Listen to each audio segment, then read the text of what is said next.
y especialmente actualización en salud mental. Y luego pues también, bueno, por invitarme, como yo me he invitado, lo hemos hablado, oye, ponedme este tema para ahí, no sé si conviene matizar mucho. Tenía ganas de hablaros de este tema, que es la atención domiciliaria en psiquiatría, que puede parecer un tema un poco raro o marginal o una mezcla no es propiamente una patología de lo que vamos a hablar, sino que vamos a hablar de modelos asistenciales, y sí que me gustaría que nos sirviera para hacer la reflexión de qué cosas tenemos, qué cosas hemos perdido en el área de Segovia, en la asistencia psiquiátrica de Segovia, y qué cosas sería interesante poder recuperar y poder potenciar. Sabemos que bueno, los modelos actuales de atención tienden hacia una unificación de la atención hospitalaria y la atención comunitaria, a que los procesos asistenciales sean transversales entre los dos niveles. Esto en salud mental lo sabemos desde hace mucho tiempo, es más, lo sabemos desde hace tanto tiempo que se nos está olvidando. Y vamos, yo creo que no me equivoco si digo que hay una involución en los modelos asistenciales en salud mental comparándonos con los modelos que podíamos tener hace 15 o 20 años. Cuando se hizo la reforma psiquiátrica, nadie ponía en duda que había que intervenir en la comunidad. De hecho, los centros de salud mental se hicieron en la comunidad, os recuerdo, para sacar la asistencia de los antiguos hospitales psiquiátricos y darle una asistencia cercana a los pacientes. La reforma de la asistencia psiquiátrica incluso fue previa a la reforma de la atención primaria, y parte del modelo de la atención primaria comunitaria se inspiró en la psiquiatría de sector, sobre todo francesa, y en España, bueno, pues fueron pioneros fundamentalmente en Cataluña, en algunos sitios de Cataluña en concreto, en Reus, etc. Bien, me gustaría que pongamos en valor aspectos asistenciales que tenemos y que no solo habría que intentar no perder, sino, por supuesto, potenciar.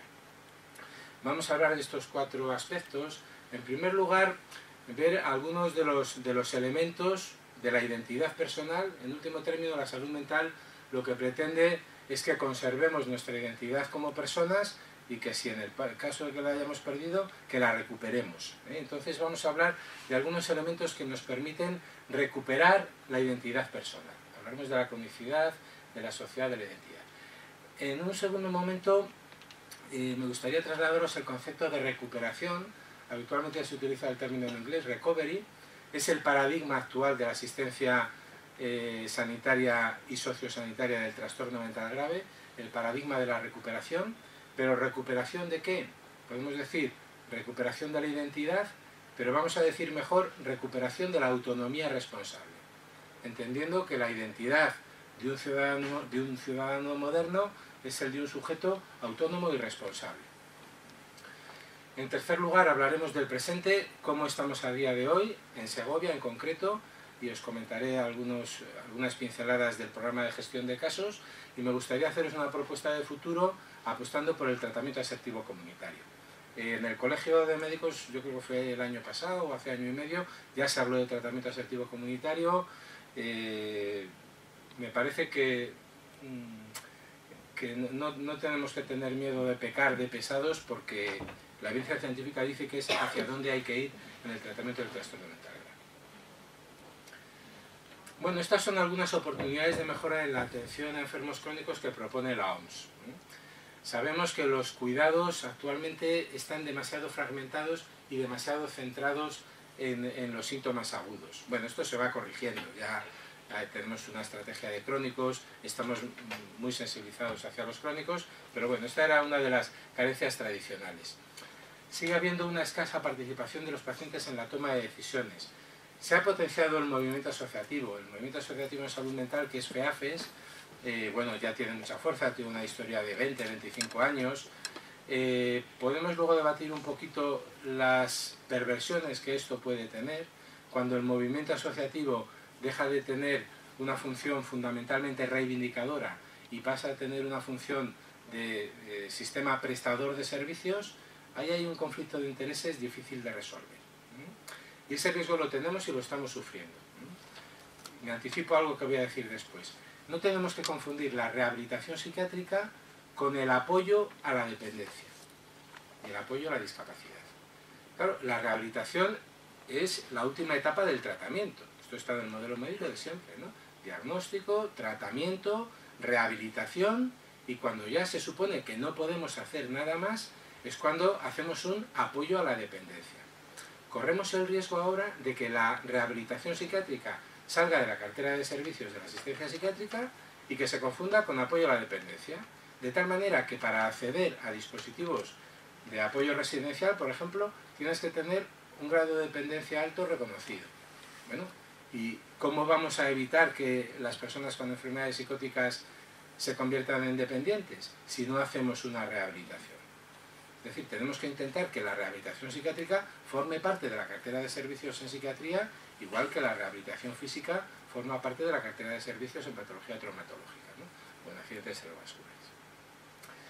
Hay un insuficiente seguimiento a largo plazo de los pacientes. Es difícil montar sistemas para hacer un seguimiento a largo plazo en el caso de los trastornos psicóticos, un seguimiento indefinido de los pacientes. Bien, tenemos ahí la alianza con la familia, pero ahora ya, desde hace ya años, tenemos toda una cohorte de pacientes psicóticos que no han estado institucionalizados, que han estado, podríamos decir, transinstitucionalizados en su familia, que han estado acogidos por la familia, pero que ahora los padres están falleciendo. Y esto lo veréis, seguro que todos conocéis casos de pacientes psicóticos de 55, 60 años o 50 años que los padres fallan y ¿qué hacemos con ellos? Porque necesitan un apoyo. Y claro, la red de atención primaria es fundamental para dar apoyo a estos pacientes. Siempre y cuando los conozcan en detalle, siempre y cuando ese paciente psicótico crónico tenga a su médico y a su enfermera de atención primaria como referentes claves. En salud mental, los pacientes que están bien integrados en la red sí que nos tienen como referentes. Antes ha salido aquí en el coloquio, bueno, pues un paciente con trastorno grave, su psiquiatra casi es su médico de cabecera.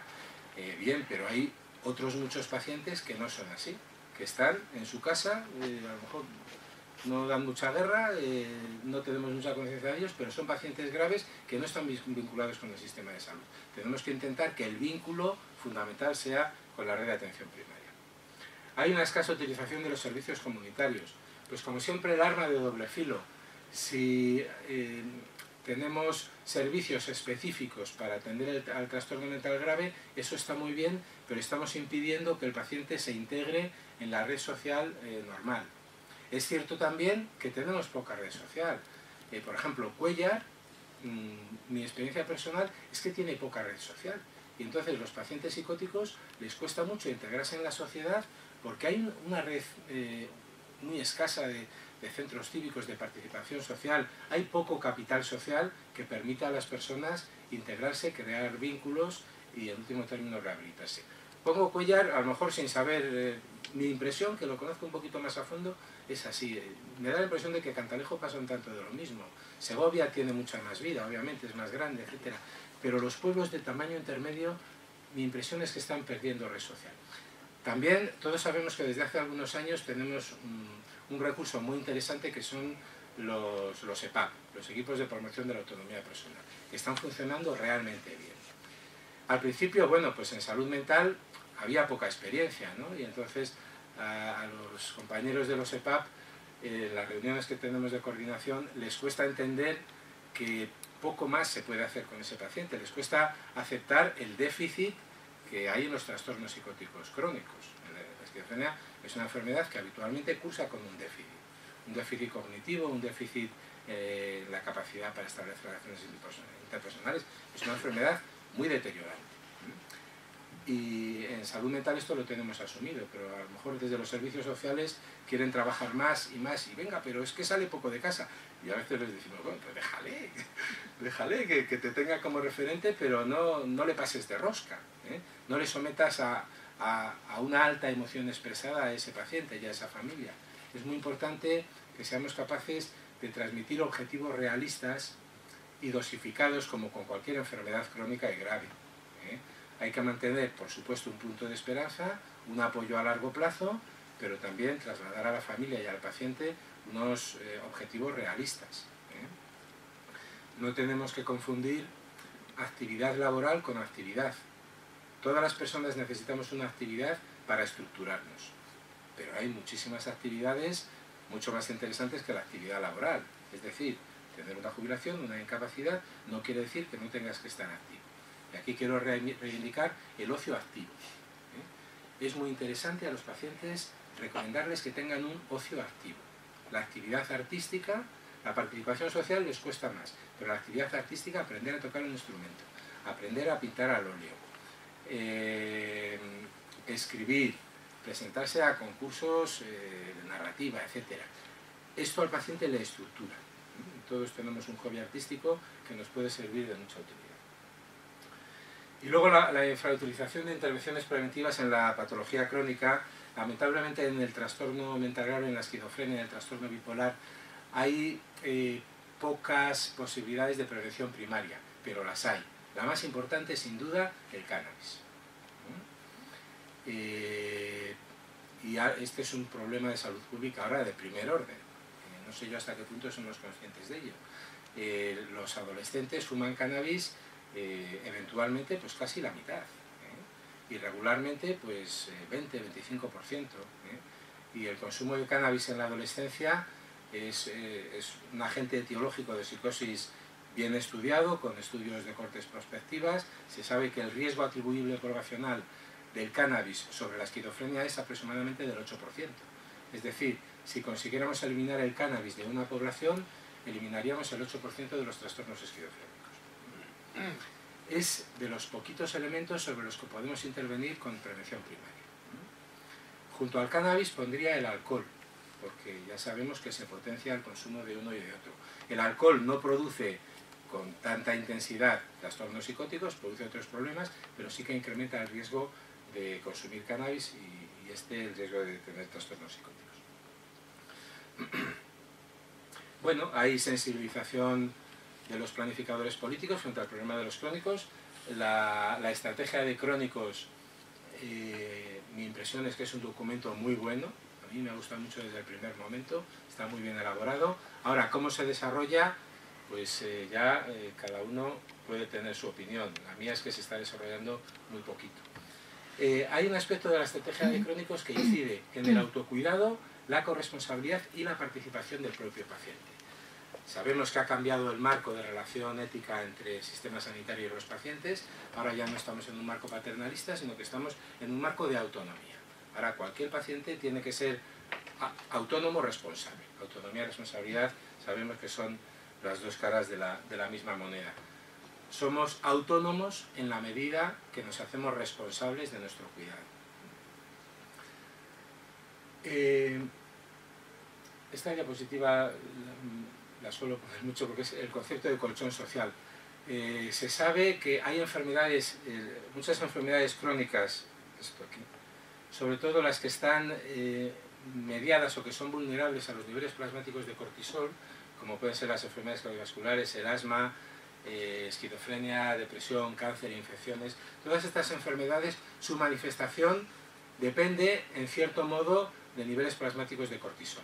Estas enfermedades todas evolucionan mejor cuando el paciente tiene la percepción subjetiva de que disfruta de un adecuado colchón social.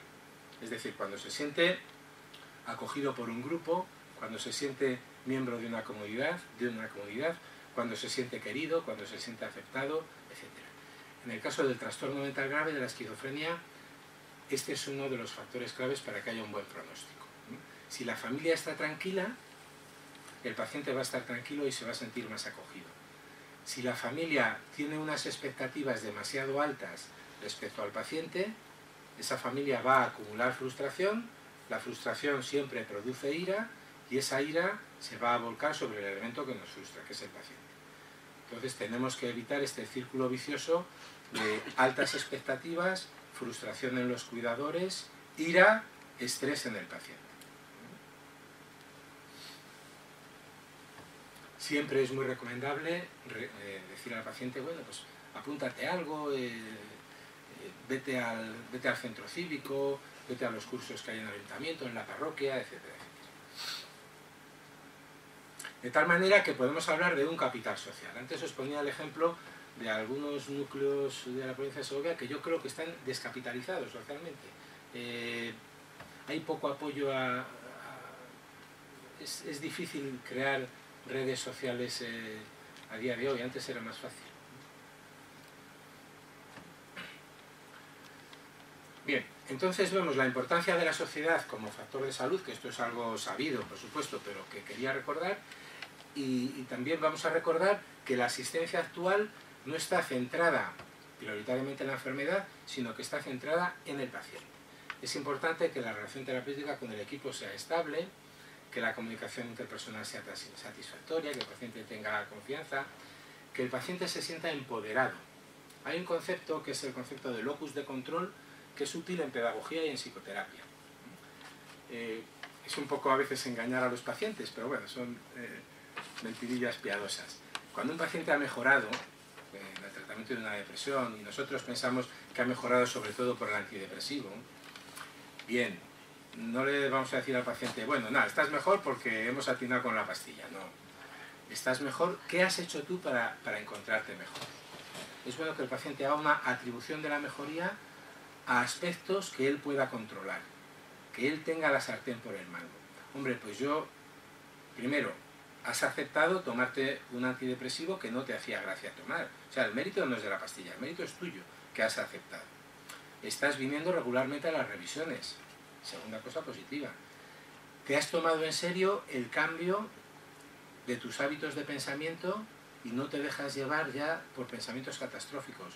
Tercer elemento que implica un locus de control, un lugar de control interno al paciente.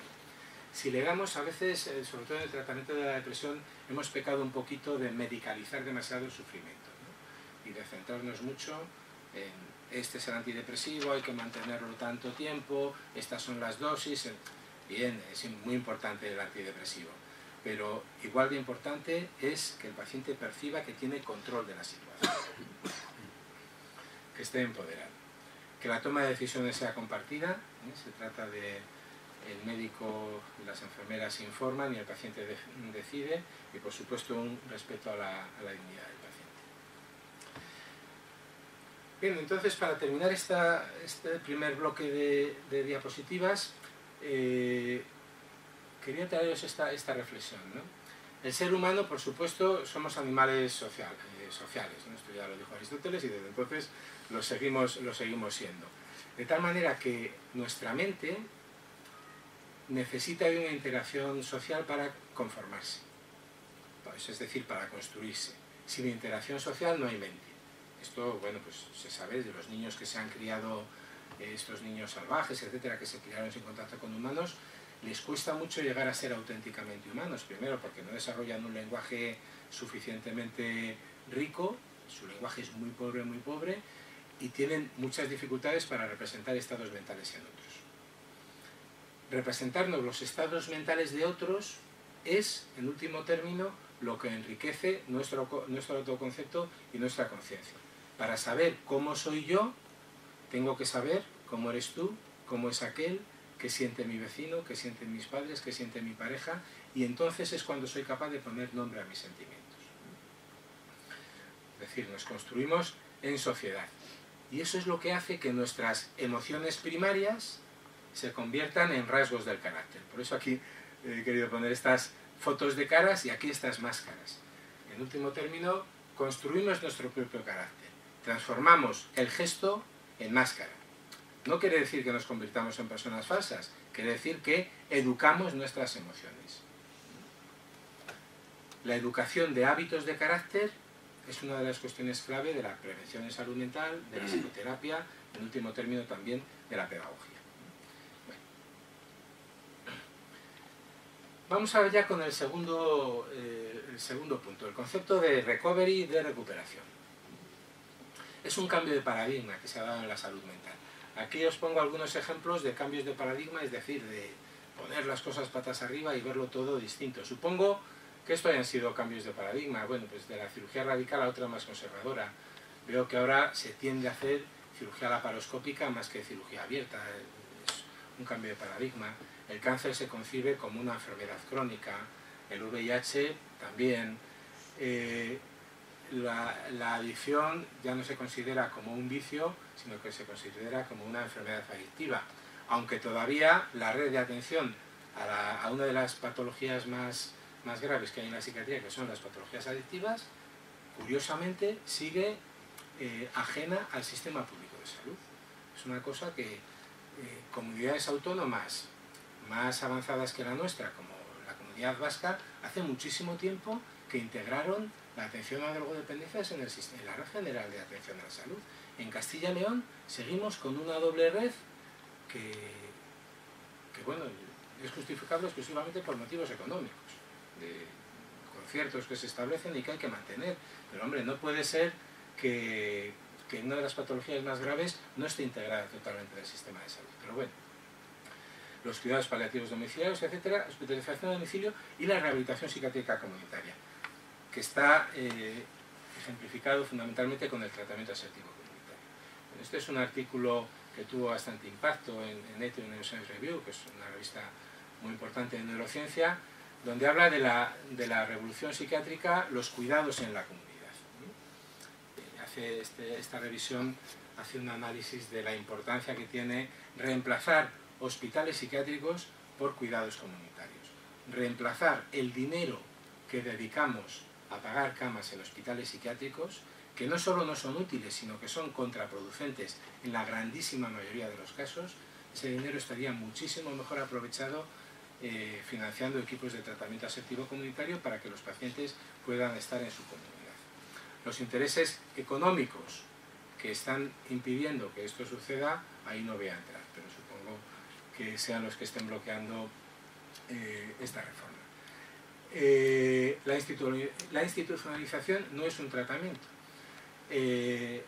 Esto es el Código de Deontología Médica, en su artículo 13.4 dice: el médico debe fomentar y promover la atención integral a los problemas de salud mental, evitando estigmatizar al paciente psiquiátrico, y la institucionalización permanente como medida terapéutica, y evitando la institucionalización permanente como medida terapéutica. Esto está en el Código Deontológico y además está a propuesta de este Colegio de Médicos, que yo creo que tenemos que estar orgullosos de ellos. No quiere decir que no haya casos extremos que necesiten estar en una institución psiquiátrica. Lamentablemente es así, pero vamos a intentar que sean los menos posibles.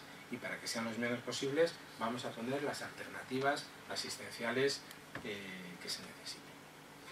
Bueno, en este esquema podemos ver el papel que tienen los distintos profesionales de la salud en un modelo de salud basado en la autonomía responsable. Salud mental, entonces, las enfermedades, las condiciones de salud, nos toca a los médicos, a los psiquiatras, ¿no? Pero la salud mental, la psiquiatría es una parte de la salud mental, una parte importante, pero es una parte. Para que haya auténtica salud y para que haya auténtica salud mental, tiene que haber un funcionamiento social. La terapia ocupacional es una profesión que está muy poco potenciada, que sería muy interesante que hubiera más terapeutas ocupacionales. Si las personas están ocupadas con una actividad significativa para ellos, nos ahorraríamos mucho dinero en pastillas, eso es seguro. La labor del trabajador social. Y luego, claro, sabemos que para que haya salud tiene que haber bienestar. Tiene que haber esa autonomía del paciente, esa toma de decisiones, y aquí es donde entran en juego fundamentalmente los psicólogos clínicos.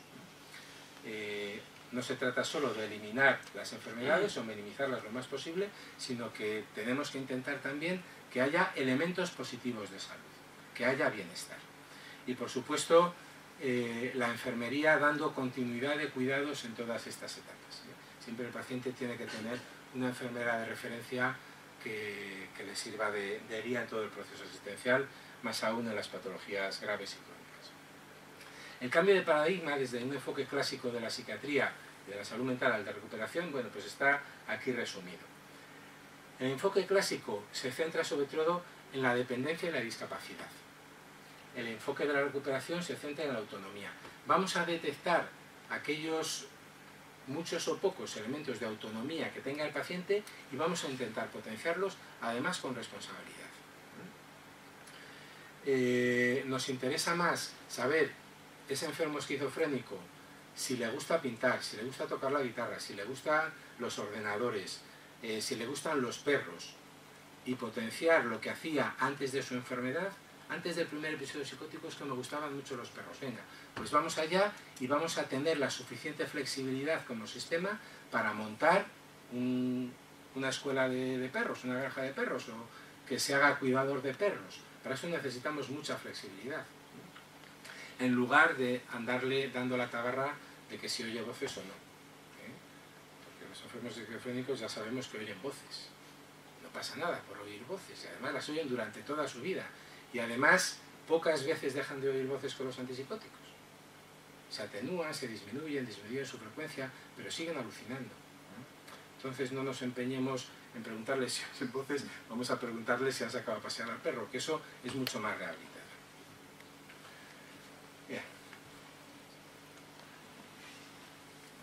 Bien, el objetivo del enfoque clásico es la supresión de síntomas, y en el enfoque de la recuperación es el logro de objetivos con significado vital para esa persona. ¿Has conseguido hacer esa entrevista de trabajo? ¿Has aguantado en este curso de la oficina de empleo que te costaba mucho, tenías mucho miedo de apuntarte, pero has estado 2 meses ahí? Esos son los auténticos logros, y daos cuenta que van creando un bucle de autoconfianza, de bienestar, de disminución de niveles de cortisol crónicos, etcétera, un bucle de mejoría. Esto es difícil, que el eje de la intervención ya no sean los programas asistenciales y pasen a ser los motivadores personales. Y aquí las guías clínicas nos pueden constreñir. Más o menos conviene que sigamos guías clínicas, pero lo importante es el paciente. Lo importante es el camino que el paciente decida recorrer, acompañado por los profesionales. Y esto es muy importante también. El enfoque clásico depende de estructuras, el enfoque de recuperación depende de las personas. Depende de la formación de los profesionales, de la motivación de los profesionales, de la cercanía de los profesionales. Entonces, no sirve de nada que los planificadores asistenciales digan vamos a poner 20 camas de no sé qué, que no queremos 20 camas. Queremos profesionales para acompañar al paciente en su domicilio, y si acaso coches para poder llegar hasta su vida. Estos son criterios habituales de recuperación. Para considerar que una persona con trastorno mental crónico está recuperado, tiene que haber cierta remisión de síntomas, no desaparición, tiene que tener un funcionamiento ocupacional, tiene que tener una actividad significativa, tiene que vivir con cierta independencia y tiene que tener pues, suficientes relaciones sociales. En un pueblo pequeñito, pues con que vaya por la tarde a tomar café al bar, para un enfermo psicótico crónico, pues bien, fenomenal, venga, mantente tomando café en el bar, aunque no hables con nadie y solo saludes, fenomenal, pero eso hay que mantenerlo. Pues una persona que cumpla estos criterios consideramos que estará recuperado. Es un error ser mucho más ambicioso con un enfermo con trastorno mental crónico. Nos vamos a frustrar nosotros y le vamos a frustrar a él. Bueno, esto es mencionar un estudio que hicimos de riesgo psicosocial. Esto es un estudio que se hizo en toda Castilla y León, preguntando con grupos focales a profesionales, familiares y enfermos con trastorno mental crónico. Y les preguntamos sobre aquellas cosas que eran importantes para tener una buena calidad de vida a partir de los 40-45 años. Lo llamamos envejecimiento, pero bueno, un envejecimiento bastante precoz. Se sabe que, esto lo recuerdo, que en la esquizofrenia la esperanza de vida es en torno a 15-20 años menor. Esto está demostradísimo y ha sido una alarma de los últimos años. ¿Por qué? Porque no se cuidan la salud en general.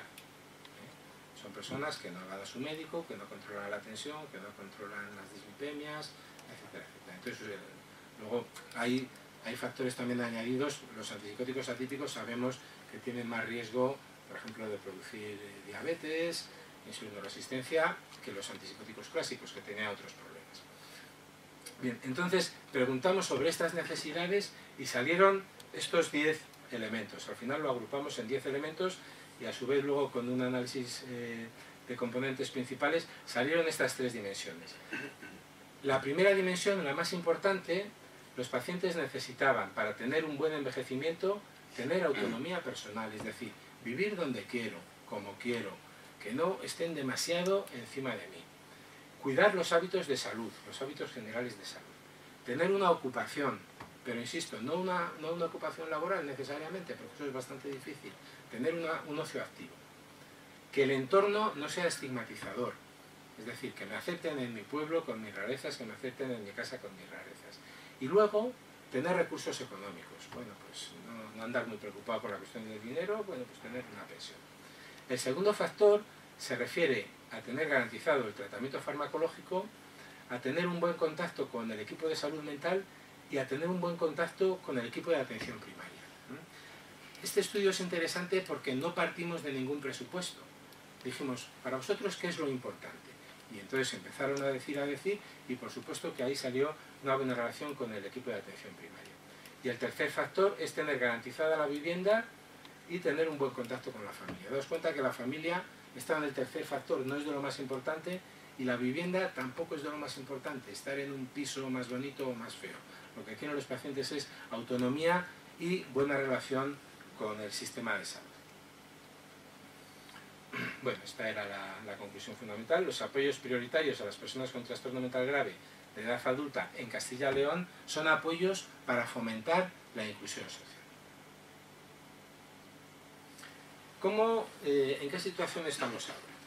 En Segovia especialmente, y que es bastante parecida al resto de Castilla y León. Bien, pues tenemos un programa de gestión de casos que además es de los más veteranos de Castilla y León, posiblemente el más veterano. Las enfermeras del Antonio Machado llevan 20-25 años desplazándose a los pueblos, que bueno, pues muchos lo conoceréis, en la medida de sus posibilidades, pero siempre, cada día, hay una enfermera con el coche visitando, o bien aquí en Segovia o en los distintos pueblos de la provincia, haciendo lo que se llama el programa de gestión de casos. Aproximadamente hay 120 pacientes, casi todos con un perfil de esquizofrenia o trastorno bipolar grave, unos 120 pacientes que están siendo supervisados por las enfermeras de salud mental en colaboración con los equipos de atención primaria, con los equipos de coordinación de base, sociosanitaria, etc. Entonces, bien, estamos dedicando este recurso al 5% de los casos más graves, pero sin olvidarnos que la población de trastorno, aproximadamente en Segovia habrá unas 1.500 personas con trastorno mental grave, esquizofrenias, trastorno bipolar grave, etc. Y estamos dando atención en gestión de casos, pues eso, a unos